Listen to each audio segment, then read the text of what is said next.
Seja muito bem-vindo, muito bem-vinda de volta ao canal Pergunte ao Igor. Tecnologia a seu favor. Inaugurando uma nova fase aqui no nosso canal para a gente bater um papo sobre algumas coisas interessantes. Nesse vídeo a gente vai falar sobre o Windows, por que o Windows é o sistema mais usado, ou o que aconteceu em todo esse processo de adoção do Windows através da história da informática moderna, né? Então, tem minha anotação aqui. Primeiro ponto é a facilidade em encontrar programas, tá? A bem da verdade, essa facilidade em encontrar programas, se nós formos comparar com Linux, também tem aumentado no Linux através de plataformas como o SourceForge e outras voltadas para desenvolvimento de software de código-fonte aberto. Mas o Windows ele tem um histórico muito poderoso, eu diria, de você encontrar pequenos programas para praticamente tudo que você imaginar. Tudo. O que você imaginar, você consegue encontrar ou um programa gratuito, um freeware, que foi uma, entre aspas, febre por muito tempo, nos sites como o download.com, vou colocar aí na edição para vocês verem, baixa aqui no Brasil, né, Super Downloads e tantos outros. Então, os programas gratuitos, os freeware ou shareware, foram uma febre muito grande e até hoje, né? Posso dar um exemplo de um excelente software de edição de áudio, que não é o Audacity que eu costumo usar, mas o Goldwave é um shareware, ou seja, ele é pago, mas você consegue usar ele gratuitamente por muito tempo mesmo. E interessante é que a licença dele é bem baratinha, é só um exemplo, tá? Mas a verdade é que você consegue encontrar programas, né, para o Windows por que você imaginar. Praticamente por que você imaginar. Existe às vezes mais de uma solução, como eu mostrei nesse vídeo, que eu vou deixar aí no card, sobre o mapeamento de botões do mouse, né? Eu nunca tinha precisado mapear, mas como eu já tenho uma experiência em encontrar programas, né, freeware, tanto no download.com quanto no Baixa Aqui, foi o que eu fiz. Procurei e encontrei, apareceram 3, 4 soluções diferentes, algumas até muito complexas para o que eu queria, e eu acabei ficando com um programa bem pequenininho que me atendeu com perfeição e até hoje eu estou usando. Quer dizer, talvez em outro sistema resolver esse pequeno problema de mapear o botão do mouse, caso não seja algo nativo no sistema, tivesse sido um parto, né? Tivesse sido uma coisa que envolvesse talvez um monte de comandos no Linux, talvez, ou talvez envolvesse um único software pago para macOS, eu não sei. Mas nesse caso foi muito tranquilo de encontrar mais de uma solução e escolher aquela que me pareceu mais lógica, que era a solução mais simples e tinha uma assinatura digital ali para dar uma certa tranquilidade, uma certa segurança de ter esse programa sendo executado no Windows a partir do carregamento, da inicialização do Windows, tá? Então esse é o primeiro ponto, facilidade de encontrar programas, tá? 2, tendência histórica no meio corporativo. Então, o Windows ele ganhou esse espaço no meio corporativo de uma maneira que as teclas de atalho, né, os padrões mesmo de uso, né, e a curva de aprendizado, por assim dizer, foi toda dominada pelo Windows. Pelo menos aqui no Brasil foi toda dominada pelo Windows, inclusive por causa do Microsoft Office, mas não só por causa desse programa. E aí a gente já pode ir para o terceiro tópico, que é a adoção e desenvolvimento dos programas profissionais. Quer dizer, conforme o Windows ele foi se tornando um padrão corporativo, um padrão da indústria e do usuário, as empresas elas focaram bastante, e eu acredito que também para macOS muita coisa foi desenvolvida, mas elas focaram bastante no desenvolvimento de programas para o Windows. Por exemplo, um SourceForge, por exemplo, que era da Sonic Foundry, uma empresa, né, que acho que hoje não existe mais. Ele foi desenvolvido na época lá do Windows 95, o SoundForge 6, né? E até hoje o SoundForge existe, né? Então, não só esse exemplo, mas os programas, por exemplo, da Adobe, que até hoje você não encontra, né, para Linux. Então, o Windows ele foi realmente a escolha da indústria, foi a escolha dos usuários, né, e foi a escolha do meio corporativo para, né, esse desenvolvimento todo que a gente tem de programas, de software, enfim, né.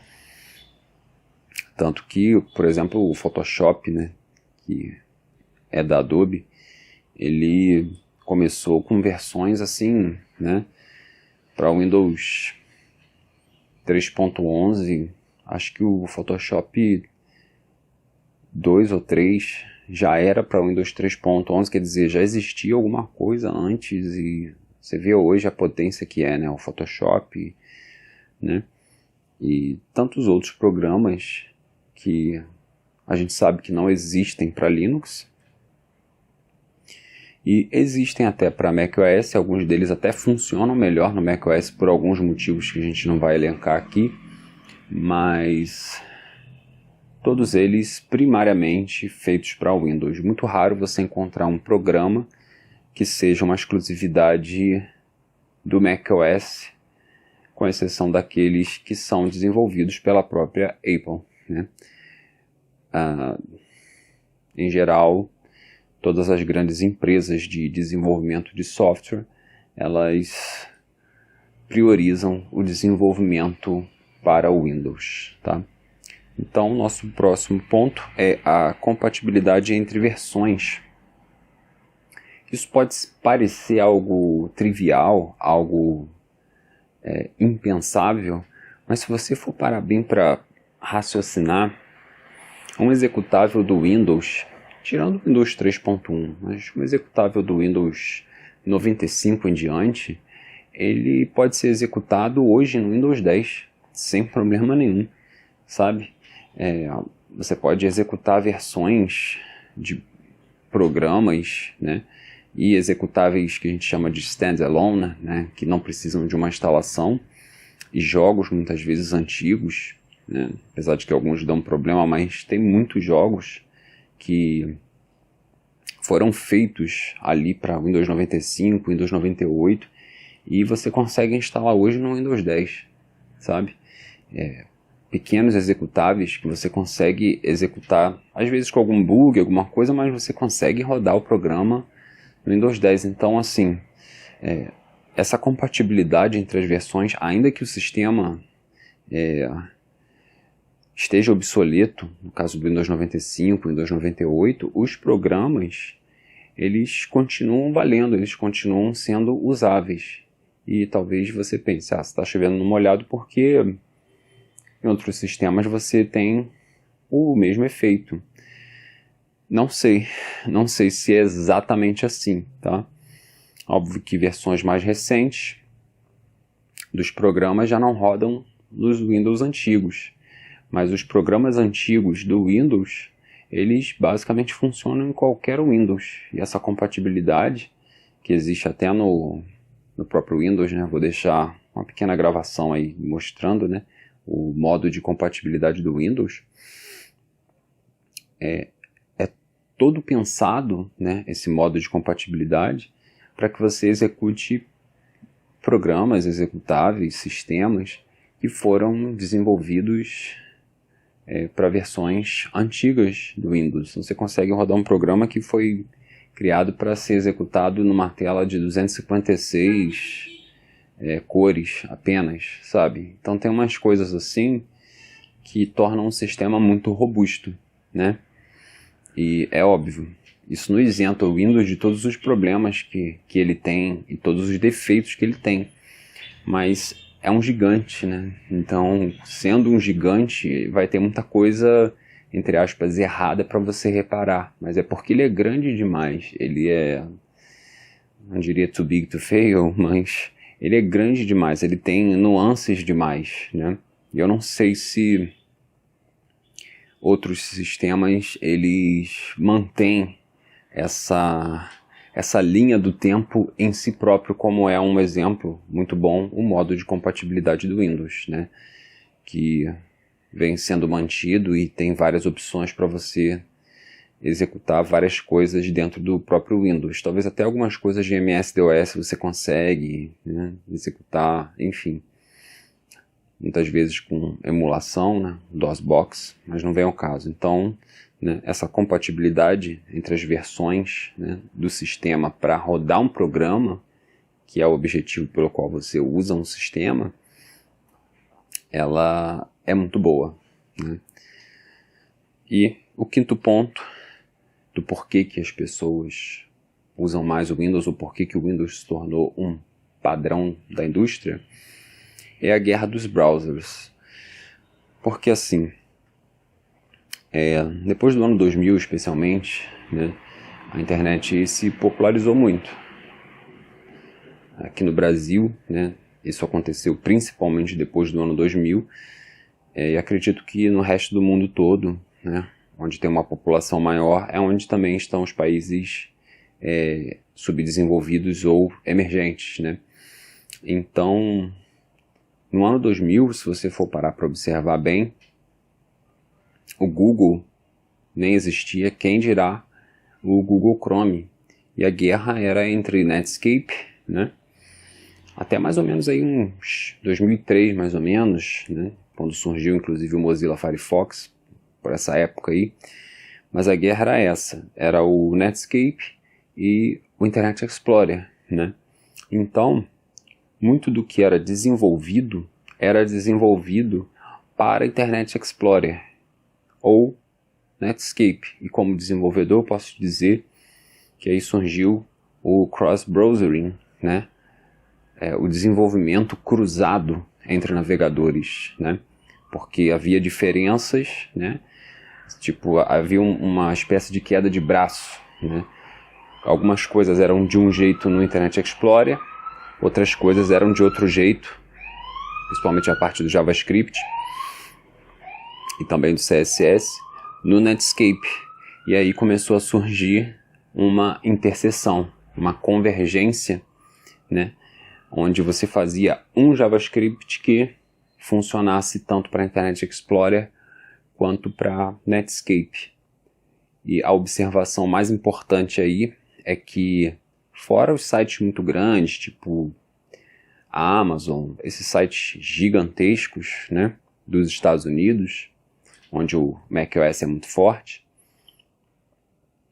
o Safari não era tão levado em consideração assim, porque o market share, né, a fatia de mercado do macOS, né, não era tão grande. Então a tendência era que os sites fossem mais desenvolvidos para Internet Explorer, ainda que, né, o Internet Explorer, eu acredito que já podia ser instalado no macOS, acho que quase desde sempre, assim, né, desde que, né, ele foi também popularizado como um sistema caseiro, né? Então o Internet Explorer já passou a estar disponível também para macOS.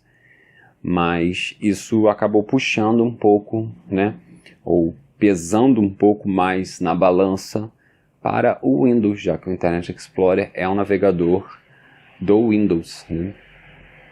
E esses foram os 5 pontos que eu acredito serem os mais relevantes do porquê que o Windows se tornou o padrão que ele é hoje. Agora eu estou defendendo o Windows? Não, o Linux tem várias vantagens sobre o Windows e com certeza o macOS também.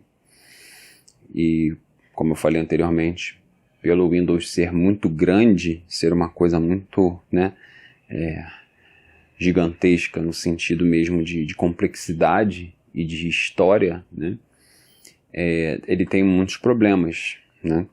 Mas esses problemas, eles são detalhes perto do que ele oferece para o usuário no sentido de compatibilidade com programas, os tópicos que a gente falou, né? A própria facilidade, né, de uso e adoção no meio corporativo, né? As pessoas estarem acostumadas ali com Ctrl+C, Ctrl+V, né? Esse tipo de coisa, né? A possibilidade, inclusive, econômica, né? Que foi o nosso terceiro ponto, né? Da adoção do Windows em meio aos desenvolvedores, porque como a maioria dos computadores estão com o Windows, né? O pessoal fala muito de vírus, né? Nessa parte, não, porque, né? Os vírus são mais desenvolvidos, né, para o Windows, porque a maioria dos computadores estão com Windows, e não está errado, está certo. Mas tem um outro lado disso, que é exatamente o desenvolvimento econômico em cima do Windows. Quantas empresas surgirem, algumas desapareceram, criando programas e suítes de programas e variantes de programas shareware e pagos, inclusive jogos, né, a própria indústria dos jogos aí, dos jogos eletrônicos, né, para PC,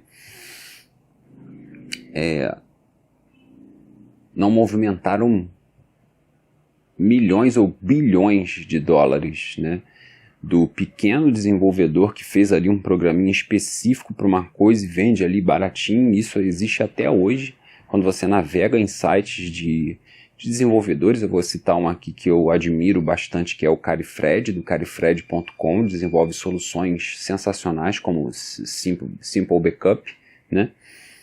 E o Ultra AR Killer, você vê que no site dele ele tem várias soluções e todas elas são shareware, ou seja, tem uma parte ali que é gratuita, mas tem alguma feature, alguma função do programa que é pago. Então você vê como o Windows, ele é, entre aspas, uma mãe para movimentar a economia, assim como hoje também tem sido com o Android, né, e o iOS, né, para smartphones, né. Então hoje você também tem uma movimentação de economia muito grande, né, nessa parte dos smartphones, mas antes de chegar aos smartphones, o que você tinha e ainda tem até hoje é um mercado muito pujante de desenvolvedores fazendo programas e criando soluções pensadas para o Windows, né? E movimentando a economia, muitas vezes criando negócios, sustentando famílias, né? Tudo isso com base em Windows, sem falar no que a gente conhece aqui no Brasil, né? Que são aqueles sistemas de supermercado ou sistemas de padaria ou de varejão, que o pessoal fala em São Paulo, né, que a gente chama aqui de hortifruti aqui no Rio de Janeiro, né, a maioria é o Windows, né, acho que de supermercado, em exceção alguns, são Linux, tá, mas a maioria é o Windows, maioria dos pequenos, assim, Windows, entendeu, sistemas todos rodando sobre o Windows, né, então, tem seus méritos, né, e aí, nosso último tópico, né, foi a questão aí dos navegadores, né, já que a internet foi uma grande febre até hoje, né, não é mais uma febre, mas é realmente algo que faz parte da sociedade em que a gente vive, né, inclusive para coisas sérias, né. O Internet Explorer, se você vê nos gráficos, eu devo colocar algum gráfico aí para você, nesse momento, ele dominou por muito tempo. Ele foi assim como hoje é o Google Chrome, que fica ali em primeiro e é o navegador mais usado no mundo, o Internet Explorer também já foi, né? Ele perdeu essa fatia de mercado, né? Teve questões envolvendo processos, teve várias questões, né? O mercado se reajustou, o Google surgiu, né? Se tornando uma empresa do padrão de busca aí, né, de metabuscadores, e como o próprio presidente do Google já falou, muito antes de serem liberadas para o público, uma empresa de inteligência artificial e Big Data, né? por isso mesmo é que por muito tempo, e até hoje eu não uso praticamente o Chrome no computador, né? Acaba que eu uso o Edge e o Firefox, até mais o Firefox, né? Eu deixo o Chrome meio de lado porque eu sei que, né, apesar de ser um usuário do Android, o Chrome em qualquer ambiente e o próprio Android, eles são gratuitos para alimentar um Big Data, para ter dados de usuários e dados, né, não estou falando de dados sensíveis, tá? Estou falando de dados úteis para serem vendidos, enfim, né? Coisas nesse sentido. Então, o surgimento do Google e do Google Chrome, aí o Internet Explorer acabou perdendo o seu posto de rei, perdeu a coroa, e até hoje, em 2025, o que predomina realmente é o Google Chrome. Tem surgido outros navegadores, mas como não é o assunto aqui do vídeo, eu acredito que esses sejam os principais motivos aí pelos quais o Windows se tornou o sistema padrão utilizado por milhões e milhões de pessoas. Acho que com essa atualização aí que vai vir do Windows 10, acho que são mais de 100 milhões de pessoas, né? 100 milhões de computadores afetados, né? Que não vão poder migrar do 10 para o 11, né? Então, mas é o avanço, né? A gente pode fazer um vídeo falando sobre isso, sobre essa questão aí da migração do 10 para o 11 e toda a questão envolvendo segurança, né? Do porquê que eles sugerem, né? De maneira até um pouco engraçada, né? Tipo, teu computador não vai rodar o Windows 11, o que eu faço? Comprar outro. Algo assim, né? Então, não é muito ecológico, né, da Microsoft, mas isso tem a ver um pouco com segurança, não é o assunto aqui do vídeo, né? Essa atualização. Mas é isso. O Windows continua sendo o rei dos sistemas operacionais aí, usado na maioria dos computadores, vendido, né, com a maioria dos computadores, e compatível com a maioria dos hardwares, né, compatível com a maioria dos equipamentos, né.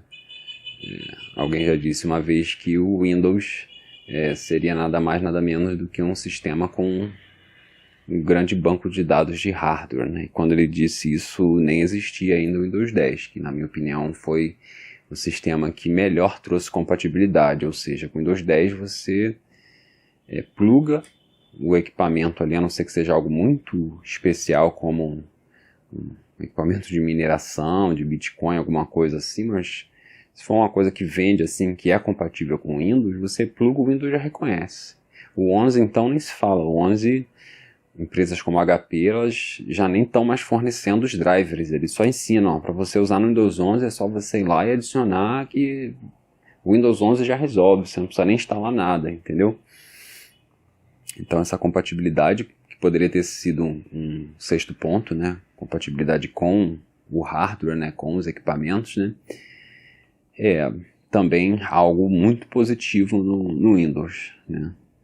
Que eu posso dizer para você por experiência própria que no Linux é muito boa também, mas de um ponto para frente. Se você precisar rodar, ou melhor, se você precisar instalar placas antigas, como ISA PNP, que quase não se usa mais, essa aqui é a realidade. No Linux, eu acho que você vai ter um pouco de dor de cabeça com essas distros mais recentes, tá? O que provavelmente não vai acontecer no Windows. Se eu resolver botar um computador aí que, né, mesmo que seja um Windows que não seja 95, 98 e, né, colocar uma placa ISA ali, né, que é 16 bit, né, ao contrário do PCI que é 32 bit, vai funcionar numa boa no Windows. No Linux eu acho que você vai levar surra. Eu sei porque eu já fiz essa experiência. Eu tinha aqui computadores antigos funcionando, com a manutenção feita, que até já foram vendidos, né? E mesmo Linux pensados para computadores mais antigos, placa de rede, nada funcionou. Então, mais um ponto aí para o Windows, mais um motivo pelo qual o Windows é o sistema que é o mais usado no mundo e um dos motivos pelos quais ele se tornou, né, um dos sistemas mais adotados e utilizados no mundo todo. Tá bom? Agradeço aí a tua companhia no nosso bate-papo, nosso assunto. Deixa teu comentário aí, fala o que você está usando, se está usando Windows, qual a versão, está usando o Windows 10, está usando o Windows 11, está usando o Windows 98, não, né? Não faz isso não.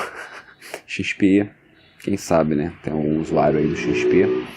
Está usando macOS, está usando Linux, qual é a distro? Comenta aí, deixa um comentário aí só por curiosidade para você que chegou aqui. Até mesmo para ajudar esse vídeo a chegar mais longe e a gente ter um pouquinho mais de informação e conhecimento. Tem uma geração nova aí que está chegando que, né, não acompanhou tão de perto, né, essa evolução toda. E eu tive o privilégio de usar o Windows desde o 3.11, né, ou 3.1 se preferir, né, porque o 3.11 era para empresas, né, e acompanhei bastante coisa dessa evolução, navegando na internet, que foi um outro privilégio, e vi tudo isso que eu te falei da parte da história, né, inclusive da guerra dos browsers, acontecer como desenvolvedor, inclusive, não só como internauta, né, como usuário, mas como desenvolvedor a partir do ano 2000 a partir do ano 2002, 2003, né, já estava desenvolvendo algumas coisas aí para a web. Tá bom? Agradeço aí a tua companhia, agradeço você ter chegado até aqui no vídeo. Deixa um gostei aí para fortalecer aí, para me ajudar aí, né, na difusão desse vídeo. Para me ajudar ainda mais, se você gosta desse tipo de assunto, considere aí se inscrever no canal. Valeu? Até o próximo vídeo, espero que você tenha gostado do novo formato. Um abraço. Fui.